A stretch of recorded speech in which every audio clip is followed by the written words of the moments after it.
반갑습니다. 자, 이번 시간에는 우리 6월 학평 마지막 지문입니다. 마지막 문학 지문입니다. 자, 현대시 두 편을 살펴볼 건데요. 일단 먼저 우리 45번의 포기 내용 먼저 한번 살펴보고 그리고 지문으로 들어가도록 합시다. 자, 가와 나는 모두 자연현상을 관찰하여 얻은 삶의 깨달음을 노래하고 있다 라고 합니다.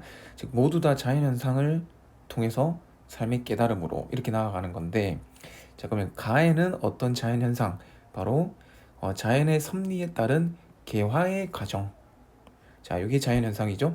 자 그에 따라 삶의 깨달음은 바로 인고와 희생의 가치, 자 이게 삶의 깨달음이 될 겁니다.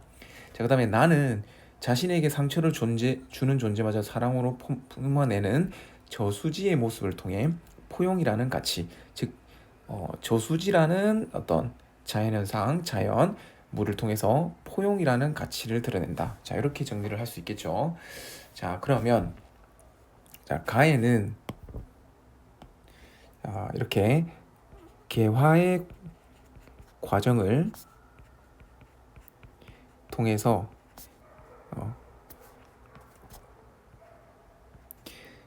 인고와 희생의 가치를 드러내는 작품이다.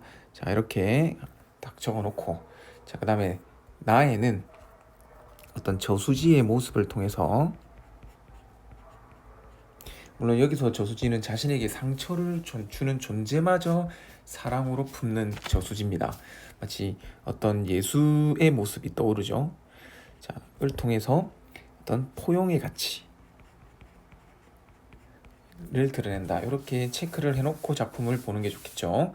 자, 먼저 가를 볼 건데, 이성복, 꽃 피는 시절입니다. 꽃 피는 시절, 말 그대로 이 시절이란 말은 뭐 봄이 될 거고요. 꽃 피는 시절 봄이 되겠죠. 자 개화의 과정이라고 했으니까 이게 꽃이 피어나가는 개화하는 그 과정이 들어 있을 거다라는 거 일단 머릿속에 염두에 두고 작품을 한번 봅시다. 자 멀리 있어도 나는 당신을 압니다 라고 했는데, 자 일단 바로 이제 화자가 표면적으로 드러나 있는 표면적 화자임을 먼저 한 개 파악할 수 있고요. 자 그 다음에 당신이라는 대상이 이렇게 나와 있습니다. 자 그러면 이 당신이라는 대상은 무엇인지, 자 대상이 어떤 대상인지, 어떤 속성을 가지고 있는지, 자 이런 것들을 한번 살펴봐야겠죠. 자 기먹고 눈먼 당신은 추운 땅속을 헤매다가, 당신이 추운 땅속을 헤맨다고 합니다. 추운 땅속을. 자 일단 우리가 제목이 꽃 피는 시절이라고 해서 꽃이 피는 계절은 봄이잖아요. 자 근데 추운 땅속이란 말은 겨울이겠죠. 그러면 즉 꽃이 피기 전일 겁니다. 자 근데 그 꽃이 피기 전에 땅속을 헤매다 누군가의 입가에서 잔잔한 웃음이 되려 하셨지요. 누가? 당신이. 그러니까 당신이 누군가의 입가에 잔잔한 웃음이 되려고 했다고 합니다. 자, 그러니까 이 웃음은 당신을 비유한 시어가 되겠죠. 그러니까 누군가에게 어떤 기쁨과 즐거움을 주는 존재가 되려 하셨지요라고 합니다. 물론 현재 아직 된 거는 아닙니다. 자, 계속 좀 읽어볼까요? 부르지 않아도 당신은 옵니다. 그러니까 당신은 부르지 않아도 온다고 합니다. 뭔가 이거 당위성이죠. 자, 그리고 생각지 않아도 꿈꾸지 않아도 당신은 옵니다 라고 합니다. 자, 일단 당신은 옵니다 라는 시구를 반복하고 있고요. 자, 그 다음에 지금 이 부분은 어떤 유사한 통사 구조의 반복, 대꾸라고도 볼 수 있겠죠. 자, 그런데 이 당신이 온다? 부르지 않아도, 생각지 않아도, 꿈꾸지 않아도 당신은 온다. 근데 그 당신은 추운 땅속을 헤매고 있었고요. 자, 그 다음 당신이 올 때면 먼발치 마른 흙더미도 고개를 든다고 합니다. 일단 몸발치 마른 흙더미가 고개를 든다. 뭔가 일단 표현법은 의인법이죠. 이 흙더미를 의인화시켜 놓고 당신이 왔을 때 흙더미도 이렇게 고개를 들고 맞이한다라는 거니까 뭔가 여기서는 뭐 경외심 자, 이 든다 이렇게 볼 수 있습니다. 자, 그러면 당신은 뭔지 뭔가 지금 추측이 좀 뭔가 생각이 좀 드나요? 우리 보세요. 보기에 자연의 섭리에 따른 개화의 과정이라고 있습니다. 그러니까 꽃이 피는 것은 자연의 섭리라는 거죠. 자연의 섭리라는 거는 당연하다는 겁니다. 당연하다는 건 뭐랑 연결된다? 당위성과 연결되죠. 아, 그러면 여기서 우리는 뭘 추측할 수 있다? 바로 이 당신이 뭐다? 추운 땅 속을 헤매다가 오는 당신이 바로 당신이 바로 꽃이겠구나. 당신이 온다라는 것은 개화를 얘기하는 거구나. 자, 이렇게 추측을 해볼 수가 있는 겁니다. 자, 그러니까 당신은 꽃이라는 겁니다. 자, 이렇게 자, 그래서 이 당위성 이라는 거는 다른 말로 조금 뺄게요. 다른 말로 자연의 섭리가 되는 거죠. 그러니까 당신이 오는 것, 즉 꽃이 피는 것은 자연의 섭리다라고 이야기하고 있습니다. 자, 3년을 볼까요? 자, 당신은 지금 내 안에 있습니다. 자, 당신이 꽃이라고 했으면 자, 지금 내 안에 있다고 했죠? 그러면 여기에 나오는 화자, 내 안이라고 했는데 화자인데 그러면 이 화자는 이 꽃을 이제 둘러싸고 있는 내 안에 있다고 했으니까 꽃이 피기 전에 둘러싸고 있는 뭐 표면, 표피, 그래서 뭐 외피 이렇게 할 수 있는데 그러면 이 화자도 한번 이건 이 화자가 그러니까 그런 거죠. 이제 뭐 작품 밖에서 이 당신을 설정해서 이제 뭐 이 꽃을 바라보고 있는 게 아니고 화자 역시 뭐로 설정되어 있다. 꽃을 이렇게 둘러싸고 있는 외피? 즉 아마 이렇게 보면 될 것 같아요. 꽃나무에 나뭇가지 정도로 볼 수 있겠죠. 그러니까 이게 나뭇가지가 이렇게 있으면 이 안에 꽃을 피기 위해서 이 안에 뭔가 이렇게 움트고 있는데 이게 당신이란 겁니다. 맞죠? 자, 당신은 나를 알지 못하지만 나를 벗고 싶어 몸부림하지만 그러니까 당신은 나를 벗어나고 싶어 몸부림한다. 바로 꽃을 피우기 위한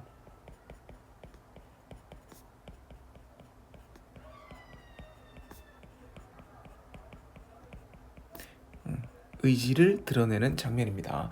자, 그러면 여기엔 형광펜으로 이렇게 밑줄을 좀 그어주겠습니다. 자, 그러니까 당신은 나를 몰라. 즉 우리가 지금 그런 거죠. 추운 겨울 동안 이 꽃은 당신은 나의 속에서 추운 겨울을 피하고 있죠. 자, 그러다가 이제 따뜻한 봄이 오면 즉 이제 벗어나려고 몸부림을 치는 겁니다. 그러면 당신은 나를 알지 못한다 라고 하면 이거는 뭐 당신은 어떤 나의 희생 뭐을 알지 못한다 정도로 해석해 볼 수도 있겠네요. 자, 계속 가봅시다. 자, 내게서 당신이 떠날 때면 그러면 당신이 떠난다 말은 꽃이 필 때면 이 말이겠죠.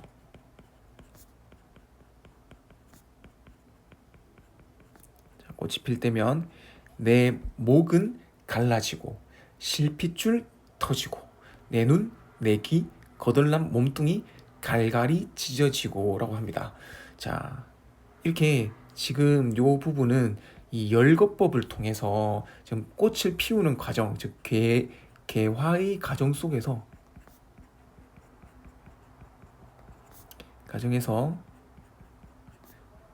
나가 겪는 아픔, 뭐 희생 이런 것들이 되는 거죠. 그러니까 이런 아픔과 희생이 없다면 꽃이 필 수가 없는 겁니다. 그러니까 나의 아픔과 희생이 있기 때문에 꽃이 필 수 있구나. 자, 이런 어떤 내용들이 있기 때문에 이 시는 바로 개화의 과정을 통해서 인고와 희생의 가치를 노래한다라는 게 됩니다. 그냥 우리가 겉으로 보이는 아름다운 꽃, 화려한 꽃, 그 꽃이 피기 위해서는 누군가의 인고와 희생이 필요했다라는 것을 말하는 거죠. 자, 이게 만약에 우리 앞에 우리 현대 소설 중에 어머니의 그 제목이 뭐였죠? 늙으신 어머니의 향기라는 소설이 있었습니다. 자, 그 소설에서 어머니의 그 젊은 시절 인고와 희생이 없었다면 지금 그냥 자기 앞가림할 수 있는 아들, 자식의 삶이 없었다라는 거죠. 뭐 그런 내용과 연결이 될 수 있을 것 같습니다. 자, 나는 울고 싶고 웃고 싶고 토하고 싶고 벌컥벌컥 물사발 들이켜고 싶고 길길이 날뛰며. 자, 그러니까 여기 역시 또 열거, 그리고 뭐 대꾸도 볼 수 있겠네요. 이 시는 열거법과 대꾸법을 상당히 많이 쓰고 있죠. 을 통해서 지금 꽃을 피우는 과정, 즉 개화의 과정에서 느끼는 다양한 감정들을 드러내고 있죠. 자, 개화의 과정에서, 그러니까 여기 나가 느끼는 다양한 감정입니다. 그러니까 꽃을 피우기 위해서 나는 희생과 인고, 아픔을 겪어왔죠. 이겨왔죠. 자, 그런 과정에서 너무 힘들다 보니까 울고도 싶고, 그렇지만 피어나는 꽃을 보면 웃고도 싶고, 얼마나 힘들면 막 토하고 싶고, 벌컥벌컥 물사발 들이켜고 답답하기 때문에 그렇겠죠. 막 길길이 날뛰며, 너무 아파서 막 날뛰며 그런 다양한 감정을 느끼는 겁니다. 절편보다 희고 고운 당신.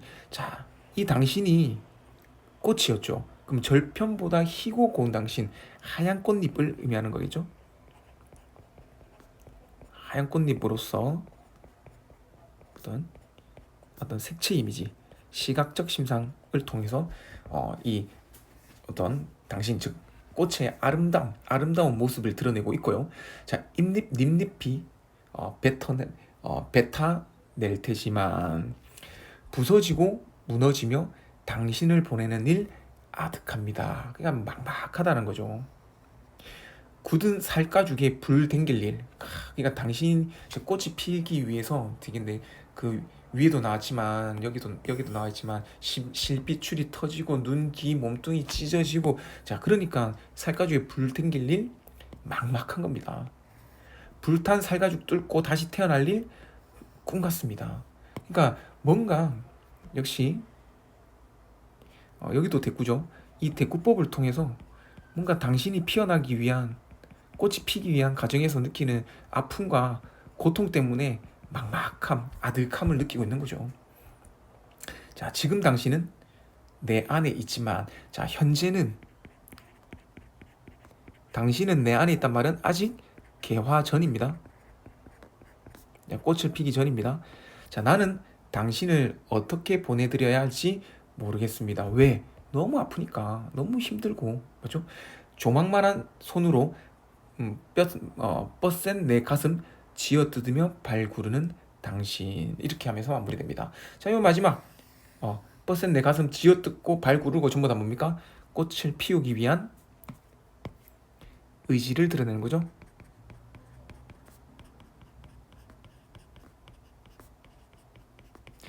자, 그러니까 이렇게 당신은 꽃을 피우기 위한 의지를 계속 드러내고 있고, 그 과정에서 나는 꽃이 피는 과정에서 희생과 아픔, 인고의 자세를 보여주고 있다. 꼭 정리할 수 있겠네요. 자, 그리고 마지막에 이렇게 명사형으로 시상을 마무리합니다. 자, 이렇게 명사형으로 마무리하면 우리는 어떤 효과가 생깁니까? 그렇죠. 여운이 형성되죠. 자, 그래서 뭔가 이게 나중에 꽃이 피었을 때, 그 아름다운 꽃이 피었을 때 이 모습을 상상할 수도 있고요. 당신이 꽃을 피우기 위해서 이 희생하고 아픔을 겪는 그런 나의 고통을 어떻게 여운을 통해서 상상해 볼 수도 있을 것 같습니다. 자, 이렇게 가시를 한번 살펴봤습니다. 자, 그러면 이거를 바탕으로 일단 45번 문제에서 1번과 2번을 볼 수 있겠죠? 한번 볼까요? 자, 추운 땅속을 헤매다 부르지 않아도 온다는 것은 자연의 섭리, 즉 당위성이고 자연의 섭리라는 거죠. 그래서 올바른 자연의 섭리, 올바른 표현이 되겠습니다. 자, 가에서 굳은 살가죽에 불 땡길 일은 꽃을 피우는 순간에 감당해야 할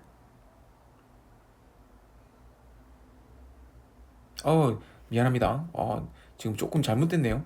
자, 왜 그러냐면 어, 지금 부르지 않아도 온다는 것은 당위성이고 자연의 섭리 맞습니다. 그런데 그 딸은 희생을 표현한 거다라는 건 틀린 거죠. 이거는 희생을 표현한 게 아니고 부르지 않아도 온다는 것은 자연의 섭리, 당위성을 드러내는 겁니다. 자, 맞죠? 자, 그다음 그래서 1번 틀린 설명이네요. 자, 그래서 답은 1번이 되겠습니다. 2번 굳은 살가죽에 불 땡길 일은 꽃을 피우는 순간에 감당해야 될 고통, 뭐죠? 그만큼 아픔이니까 고통이다. 자, 올바른 설명이 되겠네요. 자, 됐죠? 자, 그 다음에 자, 43번 가와 나의 공통점이니까 가만 가지고 한번 볼까요? 자, 명사로 시상을 마무리. 맞죠? 그러면 여운 남기는 거는 당연한 거니까 올바른 설명이네요. 자, 그 다음 구체적 청자를 설정했다. 자, 이 시에 당신이 청자입니까? 아니죠. 그냥 구체적 청자는 없었습니다. 자, 그 다음 자, 여기다 하지 말고 자, 가가 없으니까 앞부분이 가고 뒷부분이 나다라고 해서 이렇게. 자, 반어적 표현 없었죠. 하강적 이미지 없습니다. 오히려 꽃을 피는 거니까 상승적 이미지죠.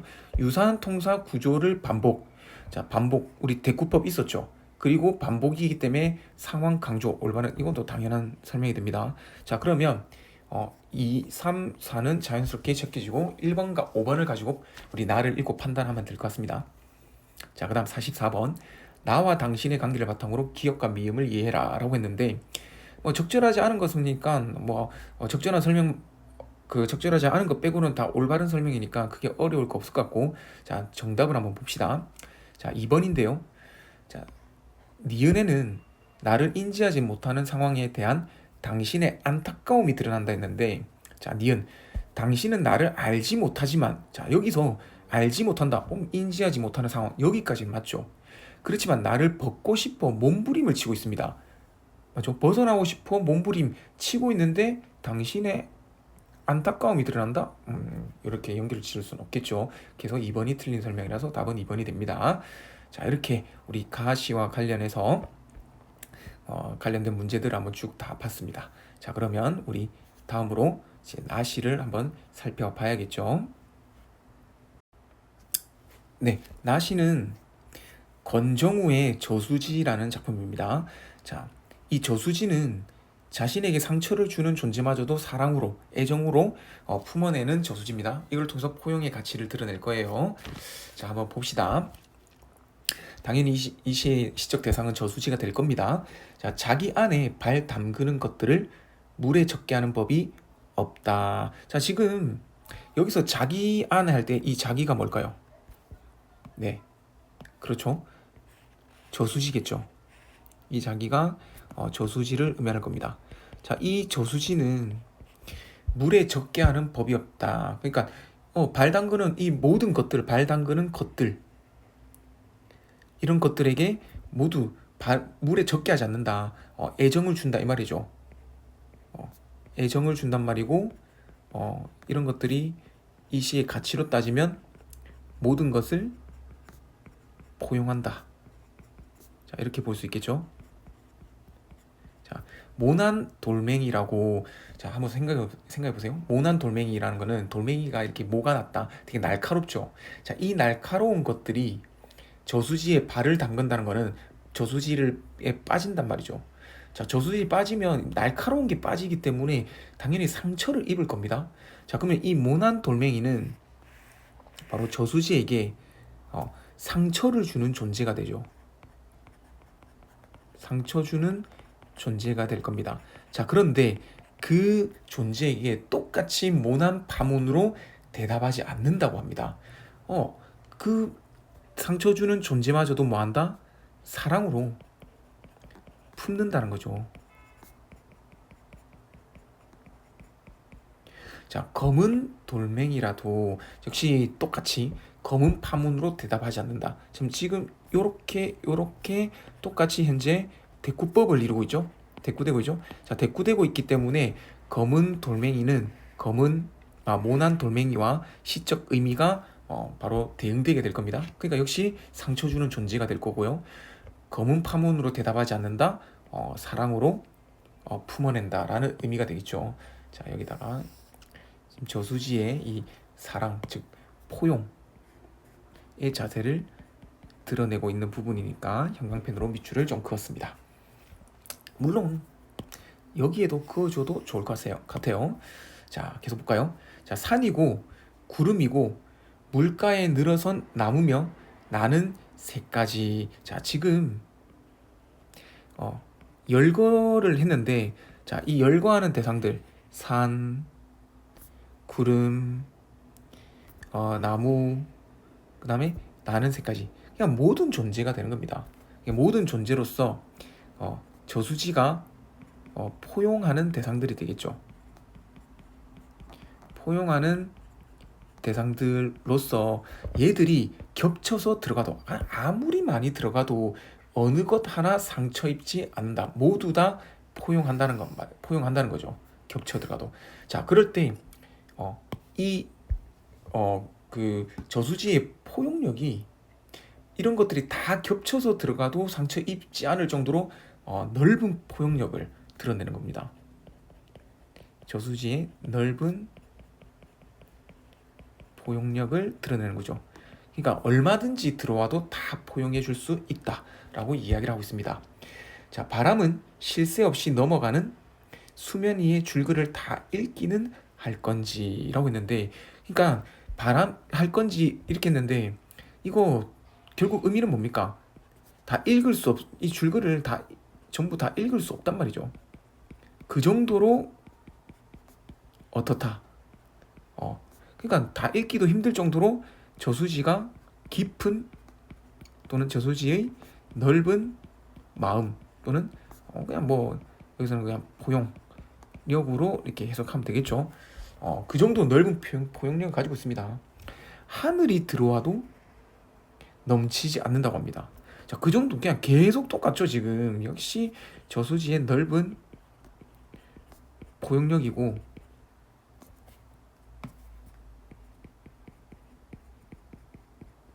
바닥이 깊고도 높다. 그냥 그 정도로 하늘이 들어와도 넘치지 않을 정도로 바닥이 깊고 넓다. 그럼 여기서는 뭐 조금만 다르게 표현해서 넓은이라지 말고 깊은이라고 표현합시다. 깊은 포용력을 지닌 존재가 저수지다. 그래서 저수지는 넓고 깊은 포용력을 가진 존재로서 모든 사람, 그러니까 자기를 상처 주는 존재마저도 사랑으로 품어내는, 자, 그런 저수지다. 그래서 이 포용의 가치, 즉 어떤 삶의 깨달음을 드러내고 있다라고 볼 수 있겠죠. 자, 그러면 이 내용을 바탕으로 우리 지금 뭐 45번, 3, 4, 5번이 남아 있는데, 이것도 뭐 간단하게 한번 봅시다. 자, 나에서 모난 돌멩이나 검은 돌멩이를 모난 파문이나 검은 파문으로 대하지 않는 것은 상처를 주는 존재마다 사랑으로 품는 저수지의 모습을 표현한 것이겠군. 좀 전에 다 설명했던 내용이고요. 자, 4번에서 하늘까지 넘치지 않게 받아들이는 넓은 포용력, 그죠? 자, 그 다음에 이거 지금 5번에 가가 있었네요. 자, 가에서 내 안에서 꽃을 뱉어내는 과정, 즉 이게 개화의 과정이죠. 자, 그리고 나에서는 자기 안으로 주변의 존재가 들어가는 포용의 과정이죠. 자, 이런 자연 현상을 통해서 삶의 깨달음, 맞죠? 가에서는 인고와 희생, 나에서는 포용의 가치. 그래서 다 올바른 설명이 될 겁니다. 자, 그리고 이제 마지막 남은 게 43번에 1번과 5번인데, 자, 1번 명사로 시상을 마무리. 자, 우리 나시 저수지라는 작품은 시상의 마무리가 전부 다로 끝나고 있습니다. 자, 그러니까 나는 틀렸죠. 그래서 1번도 될 수가 없네요. 자, 반면에 5번 유사한 동사 구조의 반복. 우리 대꾸법 있었죠? 그래서 시적 상황을 강조하겠다. 나에도 올바른 설명이니까 공통점은 5번이 되겠습니다. 자, 이렇게 우리는 이제 마지막 현대시까지 살펴봤습니다. 자, 이렇게 우리 이번에 친 6월 학평 문학 작품들을 전부 다 살펴봤습니다. 자, 다들 수고 많았습니다.